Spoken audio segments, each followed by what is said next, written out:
Good evening and welcome to another great episode of Bahrain Today, where we bring you the latest events, topics, as well as the country's top initiatives. Join us on today's episode as we'll be shedding light on different topics such as figure skating, self-care, and more of the marine environment. Stay tuned.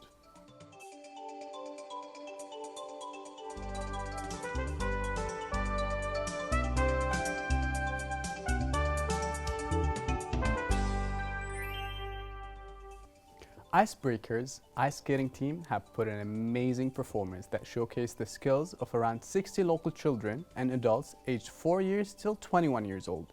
The show took part in the Greatest Showman musical at Funland Center. Let's take a look for more.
Joining us in the studio is the talent behind all the effort.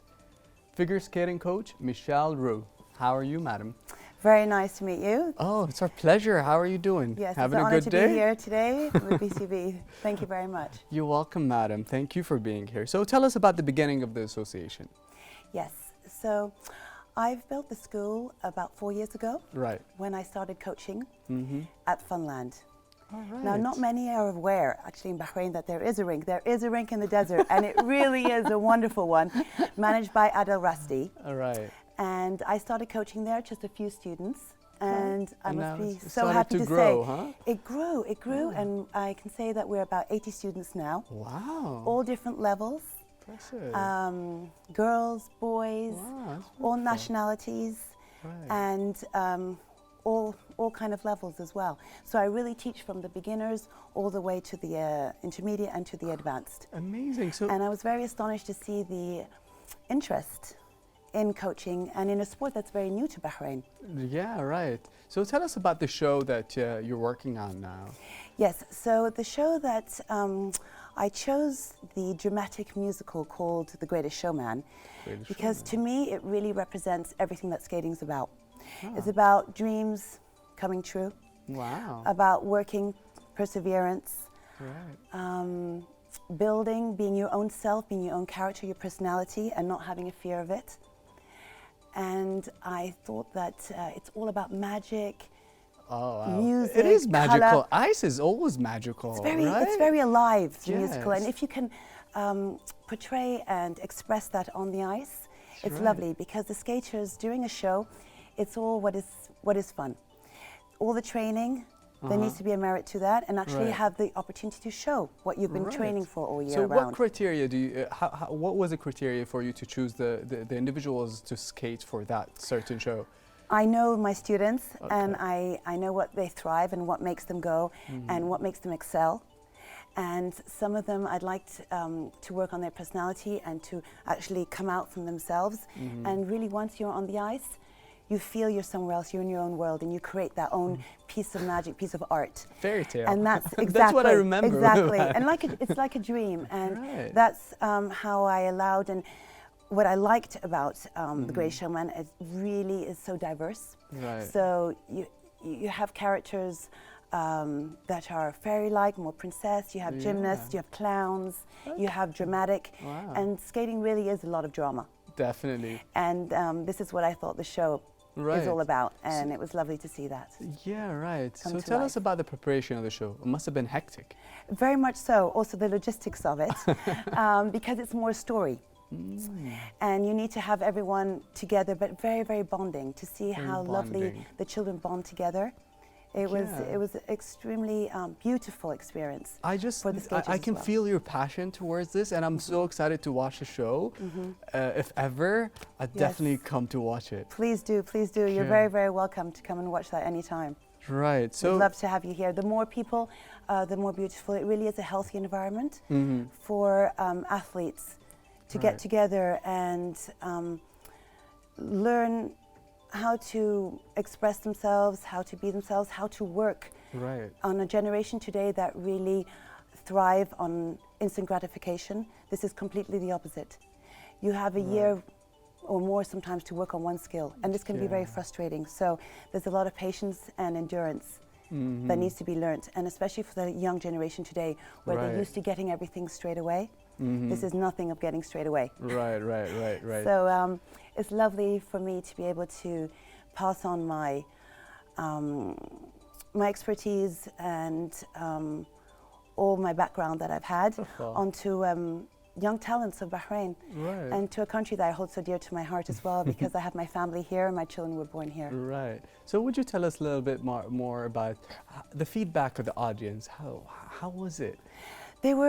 I could tell that they were very mesmerized? Surprised. Yeah, they were a little bit in a whimsical world where they felt they were not at Funland, because Funland has a very, very long tradition of being here in Bahrain, and lots of generations know about it. When they were kids, they already came there, and now they're bringing their children. So it's a very nostalgic place. Hasn't changed much. So I transformed it into something completely different. So people that watch it are mostly children, or more? You really have, it caters really to all different kinds of people. And not only was it nice to see the families and the support we got from the skaters, but even outsiders who were not aware that there is a rink in Bahrain. Right. So The Greatest Showman caters for all ages, and that was also one of its plus points. And speaking of which, what are the challenges that you faced to do the show? Challenges that I faced were the children coming more often for the practices, because it was very difficult to organize logistics-wise. The children are very busy today in this generation, and you practically needed them almost daily on the ice, and waiting around till their turn, waiting for, and it's cold. When you're waiting there, you're cold, and it's getting all of that together, but that's what teamwork is all about. So it really is it was difficult logistics-wise to get everybody there at the same time, and you needed that for the story to come to life. Right. And so that was slightly the issues, and as well with the lightsman, the DJ. Skating is a completely different art and new to Bahrain, so the camera actually following the skaters when you're not knowing where they're going. Lightsmen having to use their techniques at the right time, that is definitely pointing it to the right person. So I was coordinating not only the skaters being safe on the ice and not missing their turn and being there at the right time, but also coordinating that with the music, being in time with the music, the DJ learning when to slow down the music, when to speed up, when to higher the sound, lower it, and the lights. Very important that the lights follow the skaters on the ice. They have to see where they're going as well. So not only multi-lights, colored lights, but also the spotlights. Right, that's impressive. So tell me about the team itself, Icebreakers. What are their values, and what kind of brotherhood is it? It really is a very tight-knit group of very special and uniqueness, because it's not a sport that everyone is used to doing in Bahrain, and so what it really brings is everyone together comparing each other, because that's what's lovely when they're on the ice and they see, oh, you can do that. Oh, well, no, I can do this. So that's a lovely culture in there. Right. And children They from know different each other. nationalities Yeah. coming together from different backgrounds, different ages. Mm-hmm. Some come 4 times a week, some 5, some once. Okay. Doesn't matter.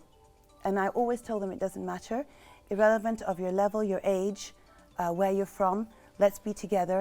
Let's make this icebreaker special, and let's try and increase your level of skating. Not only your skating, but your mindset. Because it's a very important for them to have fun. Right. They have to enjoy this as well, because it's all about having fun and enjoying. And when you are having fun, enjoying, that's how you're also going to explore and perform to your utmost, being and adventurous, taking and going risks. for it. Yes. And there's a lot of there where I'm dealing with the courage. Okay. Because it's scary. You That's fall, what I'm it's saying. hard. Taking it risks, hurts. right? It hurts, and it's cold, and many have never even seen ice or snow. Oh. And they're like touching the ice, like, oh, Miss Michelle, it's cold. You know, this is. I'm like, yeah, that's supposed to be. That's ice, and it's all a learning experience for them. Definitely. So that really would be about courage and endurance, bonding, and making friends and having fun. Yeah. That so really is important. how does these individuals coordinate between work and school and the ice rink? Yes. So there again, you then have those that are purely recreational. So they just come for a little bit of fun, and that's all it's about. And that's also very right, and that's beautiful, and that's wonderful, because it's a healthy environment to do so. Important to keep physical and move your body. You can skate in winter or in summer in Bahrain. The rink is always there, it's always open. Right. So that is a real plus point for everyone. When it's hot outside, we're at the rink, and it's great and it's fresh. I know, right?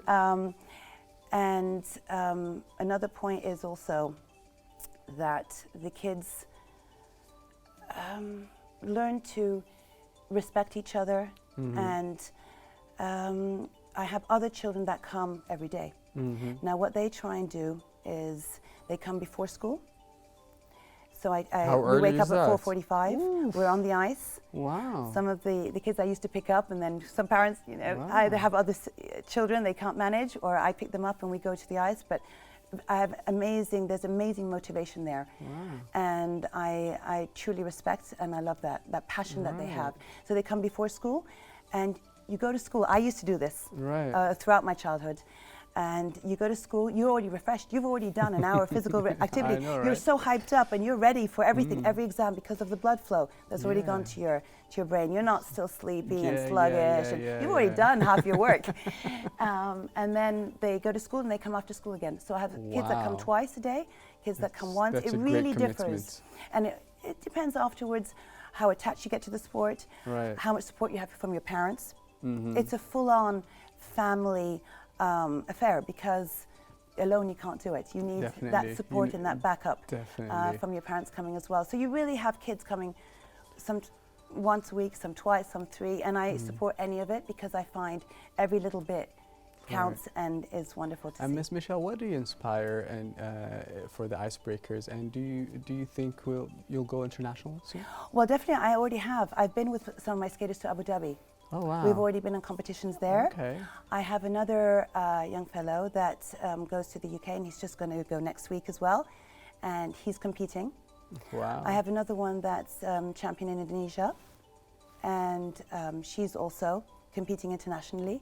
And my aim now forth, and we've discussed this with my manager, who's very supportive and wonderful, to set up the ISI, which is an international testing program. Oh, wow. So this will facilitate my skaters of other levels as well that cannot always travel for testing and so forth, to be able to give this opportunity in Bahrain for these children, so they can do their testing here, and it validates all over the world, so they can enter any other figure skating competition. That's great. Middle East. It's a very small skating community, so I have friends throughout the Middle East of the coaches teaching in the different ranks in the UAE and so forth, in Kuwait, and then that gives them that opportunity to go, and that is wonderful to see that grow. Definitely. These kids have been, some of them, for me since the beginning, since my 4 years. Yeah. And I've just seen them grow into, and they could hardly skate when I arrived. Amazing. And now they're competing internationally, and this is really rewarding, and and a Definitely. lovely experience for them and for myself. Yeah, definitely. Miss Michelle, thank you for being here. Thank you very much, madam. And thank you very, very much for having me, and I feel very honored to be here with you today, Madam. BTV. Thank you. Viewers, stay tuned. We'll be right back.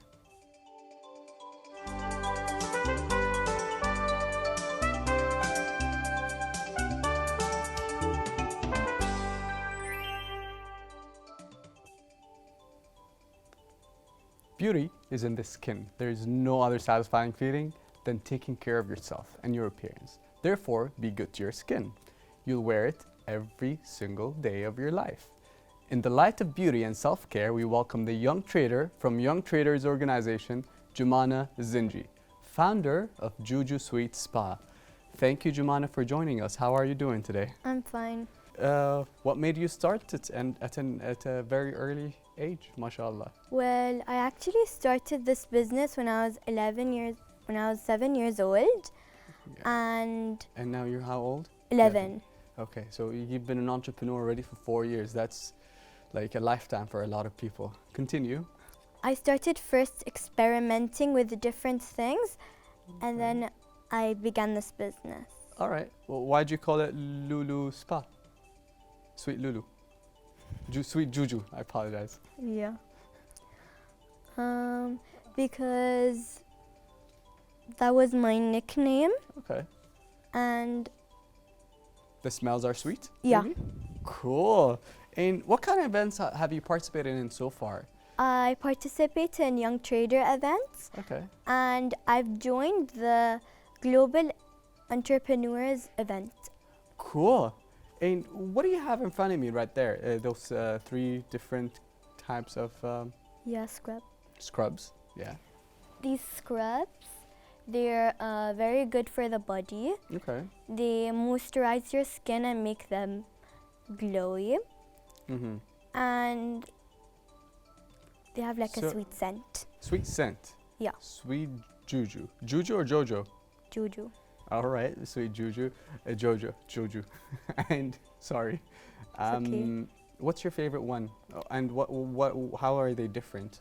They're all scrubs, yeah? Yeah, but they just have different scents. Okay, different scents. So what are the scents that you've got in front of I us? have lavender, the Ah, purple one. I have mojito, the green one, and I have cinnamon, the orange one. all right. So, and what's the secret recipe? Can you share that? No, Why not?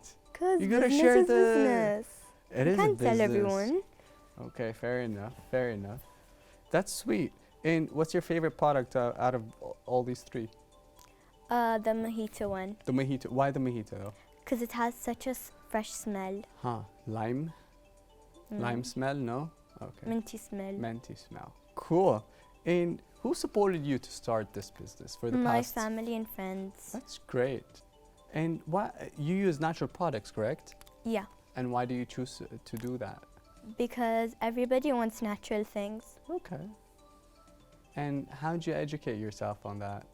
Did you Google it? Did you YouTube it? How did you find out that you want natural products? Because everybody wants natural things. Okay. Is that what you want? Yeah, And why did you choose to want that? because it's like it's healthy. Okay, it's healthy.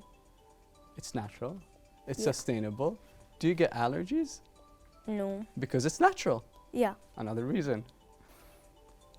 So how do you manage between work and school? Well, I usually just join events, and if people want any orders, they order online. I don't make them every day. You don't make them every day. Yeah. Okay. And how long does it take for you to make each product? I make them in batches. Takes like 15 minutes or so. Okay. That's not long. And your friends in school, they buy your products from you? Yeah. Many. What's their favorite? Is it also mojito? Yeah. Everybody Wow. likes that. Everybody likes mojito, huh? And any message for young traders? That anyone can start their own business at a young age. Okay. Is that your message? Yeah. Thank you very much, Jumana. You're welcome. Appreciate it. Thank you for being here. Welcome. We have one more segment before we conclude. We will go to a break now and be back for more.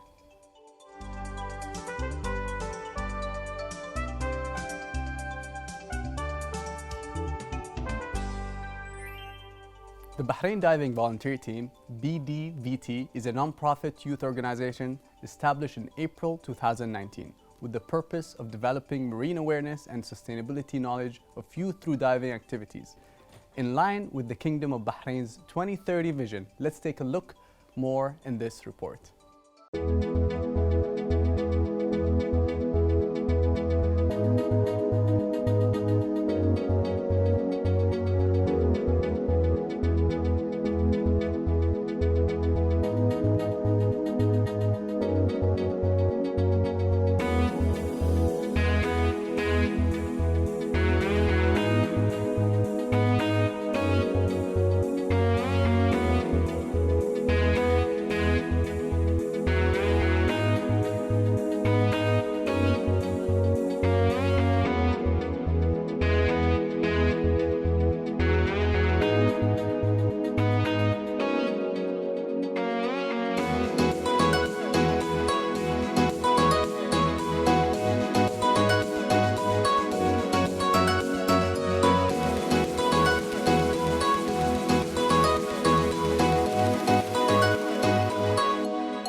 We're joined with Khalid Saeed tonight, BDVT resident, to talk to us more about BDVT.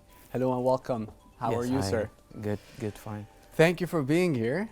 Thank you guys for hosting us. It's our pleasure. So, first of all, tell us more about BDVT. Actually, BDVT is about Bahrain. It's Bahrain Diving Volunteer Team. Okay. We're diversified into two. Supporting the tourism of marine tourism and all what's about the sports of the diving world. The other side of our goals and objectives are the environment in general, actually. That's amazing, yeah. Yeah, especially the marine environment. Right, that's Yeah. amazing. Thank you. And you're starting a national voluntary campaign to clean Bahrain's ports, beaches and islands. Tell us about that. When is it? We started actually last year. Okay. We started in August. Mhm. Stage one, which we started within the ports, Right. the governmental ports. Right. They were 12 ports. We took nearly 3.5 months to clean them all. Wow, that's Yes. such a long time. Very long time, because we had to repeat 2 ports. And what we do is it's not just about cleaning, actually. We do surveys. We do the studies of what we find or what kind of Pollutions pollutions and how they have been accumulated there, from where? From where, and Wow. why has it been there, actually, and the reasons that have made this pollution that we found there under the water get more accumulated, actually, into tons, not just from kilos, tons of kilos. That is sad. We calculated, I believe, more than 25 tons of wastage and disposals. Yani differentiated between plastics and metals and Wood, furniture and everything. everything. You can just name it. Electronics, mobiles, Oh, wow. even money. Really? Yeah, we found money there as well. So what's a message that you want to give out to people like us? Forget about the corporations. The reasons that we've discovered there and the pollutions that, or the disposals of that polluted the marine life in the ports especially, were the practices of the fishermen. Yeah, it's but it changed, haven't it? It changed actually, Yeah, yes, because drastically. we carried a message during those campaigns that we've conducted there. Yes. They've seen what we have taken out from the water.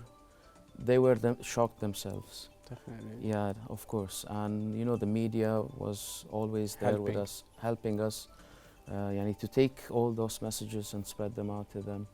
So the message is that people need to change the way they throw their waste. Yeah. Not just the fishing, do their waste. Fishermen, unfortunately, they throw their fish nets or ghost traps, which they don't bother even to carry them out again back. But very sad. They stay there and they kill. Even though this is their bread and butter, what we say. Exactly. This is their income, their main income. Exactly. They go fishing and they don't care about the environment. It can harm their boats actually. Yeah, it can harm everything. It can harm the marine life. I hear we have more fish now in the sea. Is that correct? Because of the drastic measures that the government took, the initiatives, and it's the way they fish is different than they used to before, correct? Yes, we can say that. We've noticed, like in a study of 1 year, from the day that the government has put in this decision and it's been implemented. But it would take time. It's not those big percentages of what we are seeing actually. But it will. It needs time, between 1 to 5 years at least. Okay, it's an amazing start. It's a good start. It is an amazing regardless. start. Yes, it's one of the best decisions that have been made because they would protect the marine habitats that are there that the fish grows in actually. You know. Yeah. Great. And what will be the impact of the campaign that you've initiated and you're working? The impact, we can say that maybe we are one of the best societies that have been found now that we have expertise underwater and removing these disposals that have been there for years actually. Wow. And they're unreachable otherwise. They're unreachable, yeah. So we noticed that after 3 months or 4 months, once we've done these campaigns, we visited those areas and we've done a survey that the marine life had some refresh at least now. Yeah, amazing. There's a little hope that removing these disposals from underwater would refresh those habitats and allow fishes again to come back to those areas. You know. And if anyone wants to participate with you in cleaning, and how would we be able to do that? During the ports or any mainland islands, we are open for anyone actually. You can just come along to the area that we are conducting those campaigns. We have a tent for registrations and all that. And do I have to have a diving license for me to dive with you? If you're diving, exactly, yes, for sure. Cool. Safety is first. Actually. Tell us about your previous campaign, Our Seas Are Clean. What's the number of volunteers who have joined in order to make the difference? First day we started with 70. 70. Yeah. Then we started the second one with 150, I remember. Wow. Then we reached to 300. It's just plus keep on multiplying, huh? It just keeps on multiplying. Impressive. We try to control that. People love their country, don't they? Yes, exactly. And even foreigners love our country. We had a lot of number of foreigners actually. Yeah, that's what we I'm were saying. very proud that they wanted to give back to the country from what they were giving actually. Yeah, that's amazing. That's great. Yeah. And is there any kind of support or partnership you are expecting? And is it local or international? Local, actually, since last year we started. We're starting now stage 2. So we are looking for local support from especially the big companies because those campaigns are a little bit expensive. So we are going through negotiations with them. Internationally, yes, we are getting into deep negotiations with the United Nations for Environment. Oh, wow. They're on board with us, but we want to expand our, Mhm. partnership with them. And we are trying to get the global media as well here and organizations to Right. support us. Yeah. And what obstacles do you face? Is it dangerous to dive? Like I said, we have expert divers. Okay. Yeah, so Great. we try to choose always who wants to go underwater. The team that we create, which we distribute on the zones there, they should be very well trained, licensed actually, and we always do briefings before we do these campaigns to the groups that are participating, the divers. And these experts, I'm sure they're experts in the marine life, the local marine life, and Yes. how to save it and. Exactly, they know how to deal with the seabeds that are there in a way that they would not damage the habitats that the fishes live in it, Right.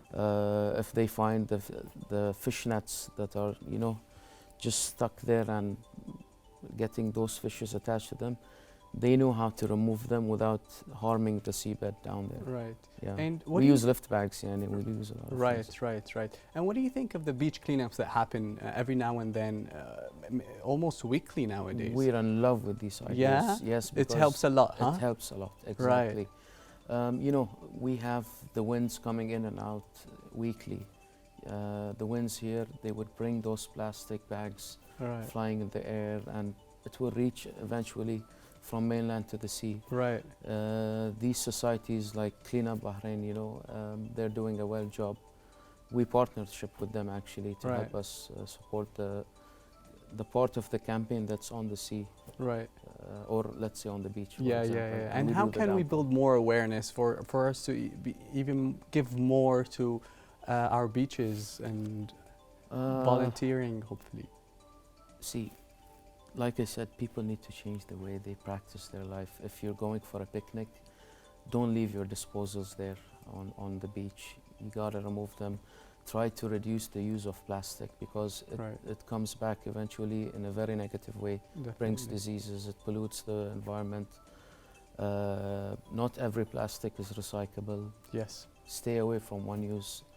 I was just about to plastics. ask, would it be even better for us to stop using plastic as much as we can? We are having some studies about this, and we have cooperations with recycle companies and plus with the Supreme Council of Environment. We have a lot of analysis to a lot of products that can be replaced with what we have. The types of plastics that are just for one use, like the water bottles, the plastic bags. I think you've heard that the plastic bags have been changed into the ones that can be recycled. Right. And now we're into studies with the Supreme Council that they want to replace them with the ones that are now sold in Lulu Right. hypermarkets Yes. or Carrefour. Yeah, that's great. You can use these bags 20, 40 times actually. Yes, You don't need yes, to throw yes. them. They look good. Yeah, they do look good, actually. They've added images on them. that Yeah, people nice like. images and different types, different materials, different Exactly, fabrics. That's exactly. good. So before we conclude, would you like to leave a message for our viewers about how to hopefully sustain the environment, make it better, make it cleaner, especially inside the water? Now summer is coming. People are going to Exactly, go to the beaches. They're going to go cruising and all that. Stop using plastic. Yeah. Yeah, we have. Straight to the You can point. replace them. Yeah, exactly. If you're going in a boat, you can use the thermostats, the plastic bottles. And would plastic be the biggest problem? It is. It is. And we can say because of the quantity that we found. Okay. That's why. The fish nets or the ghost traps that are used by the fishermen, they are not as much as the quantity that we find from plastic. That's the issue. We don't say that the fish traps or the ghost traps are not harming. Actually, they are harming the marine life a lot, but the amount of plastic found underwater is Sad. huge. It's just sad. It's huge, it's tons, yeah. That's why it's a big problem. And it comes from the community. Right. Yeah. Sad. Sir, Thank you very much for making a difference. Thank you guys. Thank you guys. Thank you for being here, sir. Thank you. Stay tuned as we go for a short break and come back with more to cover.